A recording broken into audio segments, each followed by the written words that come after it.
வணக்கம் மக்களே, நாம் இன்றைக்கி ஐர மீன் கருவாட்டு குழம்பு கிரேவி எப்படி வைக்கலாம் அப்படின்னு பார்க்கலாம் வாங்க. அதுக்கு முன்னாடி நம்ம சேனலை சப்ஸ்கிரைப் பண்ணாதவங்க கண்டிப்பாக சப்ஸ்கிரைப் பண்ணிக்கோங்க. ஃபஸ்ட்டு ஒரு பாத்திரத்தில் எண்ணெய் ஊற்றிக்கோங்க.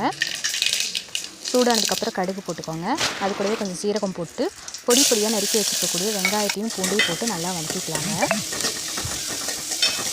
உங்களுக்கு காரத்துக்கு ஏற்ற அளவுக்கு மிளகாய் போட்டுக்கலாங்க. நல்லா வதங்கினதுக்கப்புறம் பொடி பொடியாக நறுக்கி வச்சுக்கக்கூடிய தக்காளியை ஆட் பண்ணி வதக்கிக்கலாங்க. அதுக்கப்புறமா மஞ்சள் தூள், தனியாத்தூள், காரத்துக்கு ஏற்ற மாதிரி மிளகாத்தூள் ஆட் பண்ணிக்கலாங்க.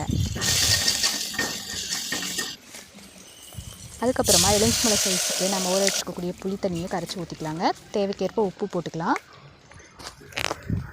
கூடவே நம்ம சுடுதண்ணீர் அலாசி வச்சுருக்கக்கூடிய கருவாட்டையும் போட்டுக்கலாங்க.